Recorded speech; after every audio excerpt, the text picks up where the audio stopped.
बिस्मिल्लाहिर्रहमानिर्रहीम। अस्सलाम वालेकुम व्यूअर्स, इस खुसूसी पॉडकास्ट में खुशामदीद। मैं हूं हैदर हयात खान, मेरे साथ मौजूद हैं मियाँ वकास पंचा।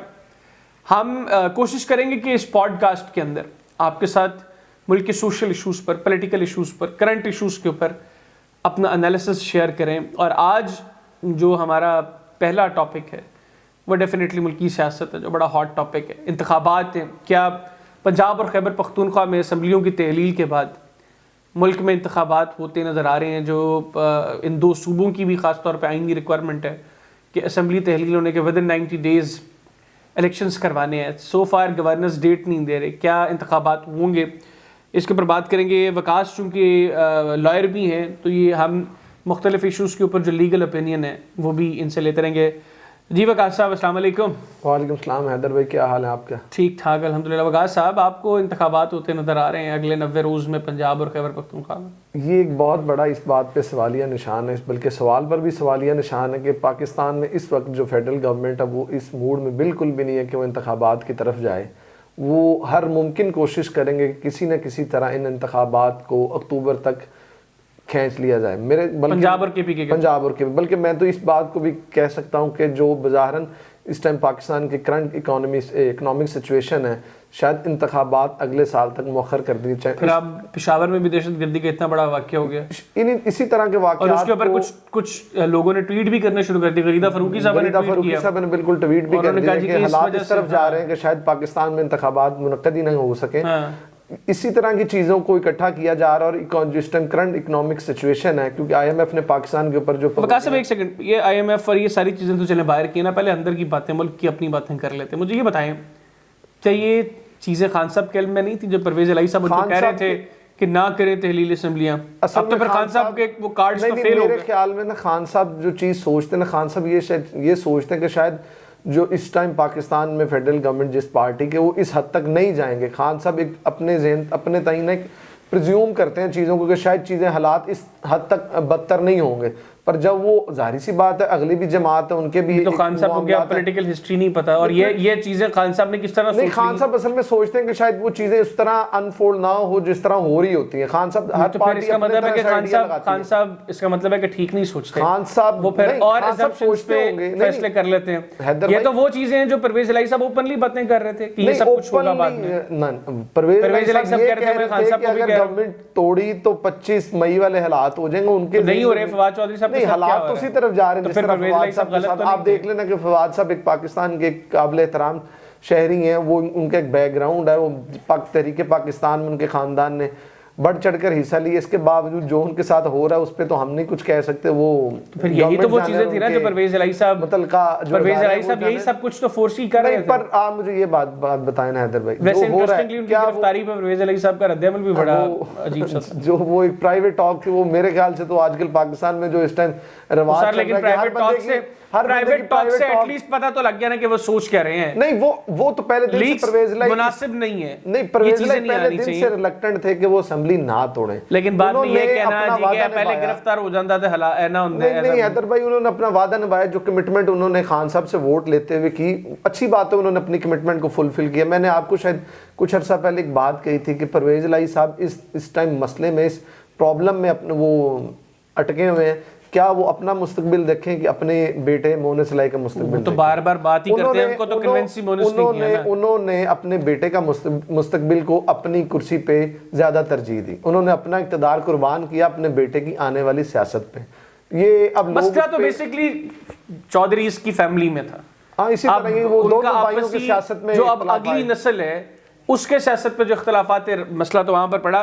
बहरहाल परवेज इलाही साहब तो बार-बार ये बातें कर रहे थे, इंडिकेट कर रहे थे खान साहब को, और परवेज इलाही साहब की पॉलिटिकल हिस्ट्री को सामने रखते हुए तब भी बातें हो रही थी कि खान साहब को कल को ऐसे हालात में फिर कैसे फेस कैसे करेंगे खान साहब। आज ना केपी के में गवर्नमेंट, ना पंजाब में गवर्नमेंट इस चीज़ पे डिटरमिन थे, या खान साहब के बैक ऑफ द माइंड ये बात कहीं ना कहीं है कि शायद पाकिस्तान की चीज़ें उस तरह नहीं रही जैसे पहले थी, चीज़ें बेहतर हो गई। वो सोचते हैं कि शायद अगर ये एक चीज़, एक नॉर्मल प्रोसेस है कि मैंने असेंबली तोड़ दी और इलेक्शन हो जाए। पाकिस्तान एक नॉर्मल स्टेट ही नहीं है, तो ना एक नॉर्मल स्टेट की तरह यहाँ पे कानून या आइन एक प्रोसेस चलता है या कानून पे अमल दरामद होता है।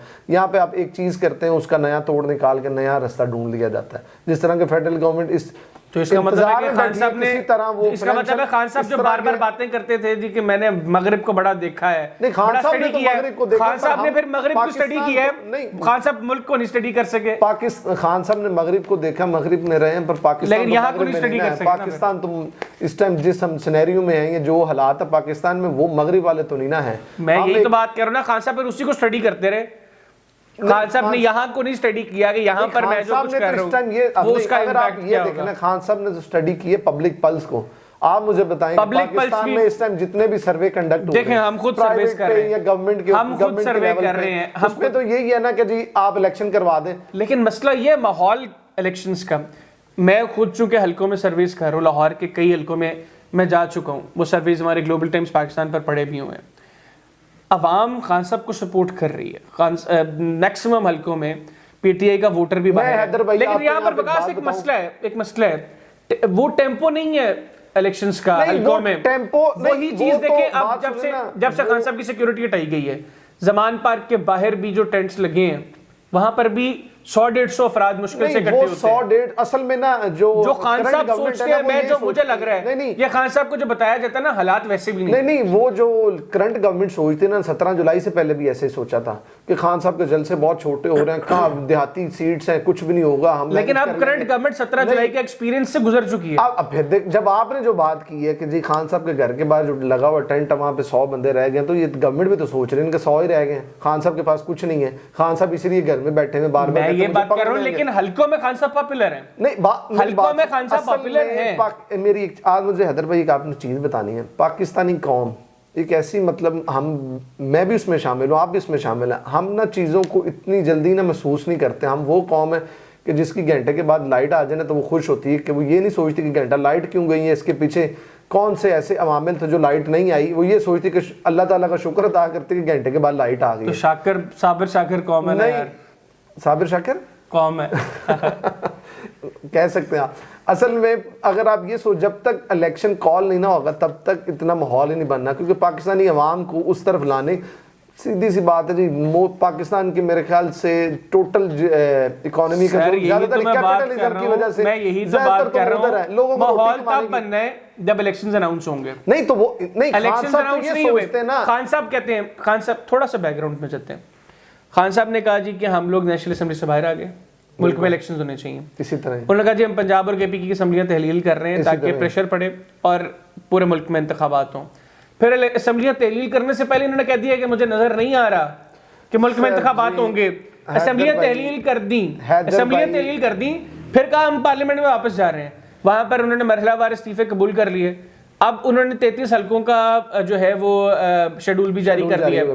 पंजाब और केपी की वो डेट्स नहीं दे रहे। अल्टीमेट मकसद तो नहीं हासिल हुआ ना खान साहब को, और यही बात तो रिजलाई साहब कर रहे थे। खान साहब, हैदर भाई आप एक मुझे बात बताएं, इस सारे सिनेरियो को या इस चीज को आप कब तक प्रोलॉन्ग कर सकते हैं, कब तक इसको लंबा? सर आइडियली तो होना ही चाहिए प्रोलॉन्ग। नहीं इसको छोड़ दें, आइडियली होने नहीं चाहिए प्रोलॉन्ग। आज जो हालात है ना, मुझे पीटीआई के लोग, मैं अपनी बात नहीं कर रहा, पीटीआई के लोग ये बात कर रहे हैं कि मौजूदा हुकूमत से कोई पूछने वाला नहीं है, इनका जब दिल करेगा तब करवाएंगे। और बातें हो रही हैं मार्च 2024 की, मार्च अप्रैल 2024 में इंतखाबात पूछता हूं आपसे, कर लें ये मार्च 2024 तक भी अगर खींच लेते हैं, जो कि नजर आ रहा है इस टाइम कि फाइनेंशियल इमरजेंसी लगा के किसी तरह भी सुप्रीम कोर्ट को ये कोशिश करेंगे कि अपने इस मोटिव को ना सुप्रीम कोर्ट के ऊपर इम्पोज कर सकें कि जी बहुत हालात ख़राब है मुल्क के इकॉनमी के, आपके सामने डॉलर कंट्रोल नहीं हो पा रहा। तेल की वैसे हमें फ़िक्र कोई नहीं है, 350 का भी हो गया। हमारी आवाम ऐसी है कि दिल में गालियाँ देती रहेगी, सड़क पर नहीं कभी निकलेगी, ना एहतजाज करेगी कि हमारे साथ ये ज़्यादती,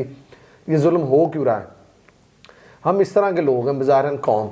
आप मुझे खुद बताएं, अगर 2024 तक भी खींच भी लेते हैं गवर्नमेंट, तो क्या इनकी फेवर में जाएगा कि नुकसान में? आज की डेट में तो हालात नहीं लग रहे कि इनकी फेवर में किसी सूरत भी जाए। इनफैक्ट यही बात मेरा अपना जाती ख्याल है उतने इनको नुकसान होगा। मैं ये बात नहीं कर रहा बकास साहब, बात मैं ये कर रहा हूँ, खान साहब का मकसद था गवर्नमेंट पर प्रेशर डालना। खान साहब के बहुत से लोग उनको ये मशवरा देते हैं, और जो परवेज इलाही साहब बात कर रहे हैं ना कि 90% पंजाब असम्बली के अरकान तहरीक इंसाफ के ये नहीं चाहते कि असम्बली तहलील हो, वो भी ठीक बात कर रहे थे। नहीं चाह रहे थे पीटीआई के वो लोग। बात असल में मैं बताऊं हो क्या रहा है, असल में जो खान साहब की पार्टी है ना वो किसी और तरह सोचती है, कि लीडर का विजन किसी और तरह सोचता है।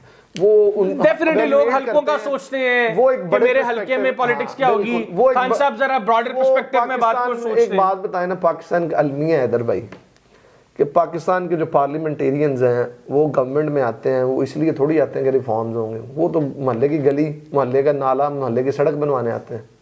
तो सर उनको तो पता ही नहीं है पार्लियामेंट में जाने का मकसद क्या, बेशतर तो जानते ही नहीं है। यही तो बात है ना, यही तो पाकिस्तान का सबसे बड़ा इसमें ड्रॉबैक है कि पाकिस्तान के लेकिन सर बात ये है, खान साहब ने बहुत सी चीजों पे माजी पे यूटर्न लिया है, बहुत सी चीजों पर लिया है ना, आप जानते हैं इन चीजों को, अपने लोगों को इग्नोर किया। खान साहब कहते तो हैं कि मैं टेस्ट मैच खेल रहा हूं, पर वो खेलते हमेशा ना 2020 है, वो चीज वो असल में एक उनका, लेकिन नहीं आपने जो बात की ना टेस्ट और टी20 की, वो नेचर डेवलप हो चुकी है। मुझे पता क्या लग रहा है, खान साहब इनिशियली टेस्ट मैच ही खेलते हैं, लेकिन हालात ऐसे बन जाते हैं कि उनको टी20 खेलना पड़ता है, लेकिन टी20 में चूंकि लिमिटेड ओवर्स हैं। नहीं खान साहब तब तक देर बड़ी कर चुके होते हैं। नहीं होता, मुझे जो फील आती है, जो मैं महसूस करता हूँ अपने खान साहब को, वो असल में ये होता है कि वो सोचते हैं कि अगर कोई फैसला गलत हो गया ना तो उसको जल्दी से मैं रिवर्स करके तो उसको उसका जो ओवरकम है ना वो जल्दी से हो जाए। पर अच्छा नहीं, पर उस्मान बुज़दार साहब वाले फैसले को तो नहीं, वो तो खैर 4 साल जो है वो कर सके। मैं वैसे उनकी एक मतलब जो नजर आता है ना, जो उन्होंने तो नहीं जल्दी नेचर है खान रिलक्टेंट रहे, उनको चेंज नहीं किया। वो ये है कि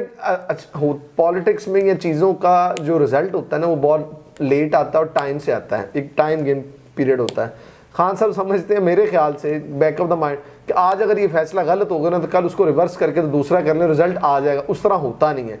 पर आप मुझे हैदर भाई कौम का है ना, एक हैदर भाई कौम दोनों सूरतों में जो भी पॉलिटिकल लीडर हो उसको उसकी चीजों को जस्टिफाई करने लग जाती है। वो असल में चले हैदर भाई सर ये चीजें ऐसा है ना कि ये फैसले वो हैं जिनका इम्पैक्ट खान साहब के घर पे नहीं होता, सिर्फ इनका इम्पैक्ट पूरे मुल्क पे होता है। जिस तरह जिस वक्त पीटीआई इक़्तिदार में आई थी, सब ने कहा कि आईएमएफ के पास फौरी तौर पर जाना पड़ेगा, ये लोग नहीं गए, लेट गए, मुल्क की मईशत पर इम्पैक्ट पड़ा, डॉलर पड़ा इम्पैक्ट पड़ा ना, वो खान साहब पर नहीं पड़ा, पूरे मुल्क पे पड़ा। सिमिलरली इसहाक डार साहब भी रिलक्टेंट रहे कि नहीं जाऊंगा साहब ने जाने से पहले मतलब बड़ी बातें की ना, तो अब इसहाक डार साहब की फैसले का इम्पैक्ट इसहाक डार के घर पे नहीं हो रहा, सिर्फ वो पूरे मुल्क पर हो रहा है। वैसे तो कौम हम उसको मतलब जिम्मेदार। तो अब आखिर में वकास साहब, अब आखिर में इसको क्लोज करते हैं, आपको 2023 में इंतखाबात नजर आ रहे हैं? बिल्कुल, मेरे ख्याल से 2023 में इंतखाबात नहीं होंगे। ये अगर नहीं होता नाज़रीन तो फिर